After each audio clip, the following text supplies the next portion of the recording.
মানুষের ইচ্ছাশক্তি মানুষকে অনেক দূরে এগিয়ে নিয়ে যেতে পারে। যদি ইচ্ছাই না থাকে তাহলে কি কোনো কাজ করে সার্থকতা পাওয়া যায়? আমি নিজেই দেখেছি যেই কাজটা আমি আগ্রহ সহিত ইচ্ছার সহিত করি এবং সেই কাজটাই আমি সফল হই। অনেকটা সময় লাগে তারপরও করে নিই। হ্যালো এভরিওয়ান, আসসালামু আলাইকুম, কেমন আছেন সবাই? Welcome to our new another blog. এই তো বললাম যে ইচ্ছা না থাকলে কোনো কিছুই সম্ভব না। এই যে নকশি পিঠা, এই নিয়ে যে আমি কত পিঠা নষ্ট করেছি শুধু এই নকশি পিঠাটা বানানোর জন্য।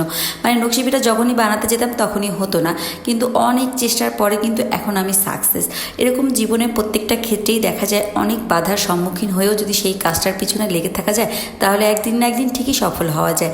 এই যে ধরুন আমি ফেসবুকে ভিডিও আপলোড করছি, প্রতিদিনই আপলোড করে যাচ্ছি, তেমন কোনো ভিউজ নেই, তারপরেও কিন্তু চেষ্টা চালিয়ে যাচ্ছি। ইনশাল্লাহ একদিন না একদিন এই জায়গা থেকেও আমি সফলতা অর্জন করব। বাসায় কিছু পিঠা বানানোর দরকার ছিল, সেই জন্যই কিছু নকশি পিঠা বানিয়ে নিয়েছিলাম। যেহেতু আমি বরিশালের মেয়ে, বরিশালের নকশি পিঠাটা পছন্দনীয় হলেও দেখা যায় যে এই পিঠাটা তেমন একটা খাওয়া হয় না কষ্টের জন্য, কিন্তু আমি সেই কষ্টকে জয় করেছি। আজ আমি একদম পারফেক্ট নকশি পিঠা বানাতে পারি, আর এই জন্য আমার আশেপাশে মানে আত্মীয় স্বজন সবাই খুব পছন্দ করে দেখে তাদেরও বানিয়ে বানিয়ে আমি গিফট করি, অথবা তারা আমার কাছে থেকে এই পিঠাটা বানিয়ে নিয়ে থাকে।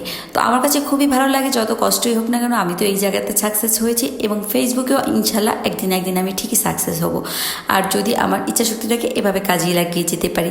তো এখানে বেশ অনেকগুলো নকশি পিঠা বানিয়ে নিয়েছি, এবার হালকা করে ভেজে নেওয়ার পালা। নকশি পিঠাটা আবার ধাপে ধাপে ভেজে নিয়ে তারপরে গুড়ের শিরায় ভিজিয়ে তারপরে খেতে হয়। তো আমি অনেকগুলো পিঠাই ভেজে নিয়েছি, এগুলো এখন এয়ারটাইট বক্সে রেখে দেবো, পরবর্তীতে আবার ভেজে তারপরে গুড়ের শিরায় দিয়ে দেবো। পিঠাগুলো মাশাআল্লাহ কিন্তু অনেক সুন্দর হয়েছিল দেখতে, আর খেতে তো বোঝাই যাচ্ছে যে কতটা মজার হবে। এরপর দুপুরে রান্নাবান্নার কাজে হাত দিলাম। দুপুরে তো রান্না করতে হবে, আমি যদি রান্নাবান্না না করি তাহলে বাসার সবাই কী খাবে, তাই তাড়াহুড়া করে আবার রান্নাটাও বসিয়ে দিয়েছিলাম। পিঠা কিন্তু আমি কয়েকবারে বসে বসেই বানিয়েছি, একটু সময় নিয়েই বানাতে হয় এই পিঠাগুলো। তো এখানে শাক রান্না করে নিয়েছি আর ঝিঙা রান্না করে নিলাম চিংড়ি মাছ দিয়ে। বড় বড় চিংড়ি মাছ ছিল, চিংড়ি মাছটাকে খুব সুন্দর করে মশলার সাথে কষিয়ে এরপর আমি ঝিঙাটা রান্না করে নেব, আর একদম ভুনা ভুনা করব। ঝিঙা তরকারিটা যদি এভাবে ভুনা ভুনা করে রান্না করা হয় তাহলে খেতে অনেক বেশি মজার হয়।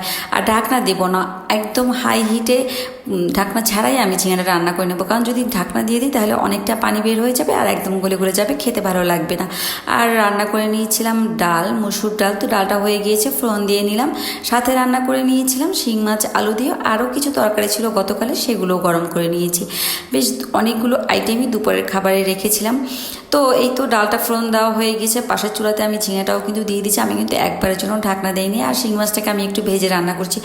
অনেকেই বলে যে শিং মাছ ভেজে রান্না করলে পুষ্টিগুণ তেমন একটা থাকে না, তো আমার কাছে আবার শিং মাছটা মানে ঢাকায় যে শিং মাছটা পাওয়া যায় সেটা এমনি রান্না করলে একটু গন্ধ আসে, তাই খেতে পারি না, তাই একটু ভেজে রান্না করি। তো দুপুরের খাবারগুলো সব রেডি হয়ে গেছে, সব কিছু গুছিয়ে নিয়েছি খাওয়ার জন্য। তো আলহামদুলিল্লাহ দুপুরের আয়োজনে বেশগুলো খাবার দিয়ে আমরা দুপুরের খাবারটা খেয়ে নিয়েছি। তো আজকের ভিডিওটা এই পর্যন্ত, সবাই ভালো থাকবেন। আমার পিঠাগুলো বানানো কেমন লাগলো অবশ্যই কমেন্টস বক্সে কমেন্টস করে জানাবেন। তো আল্লাহ হাফিজ।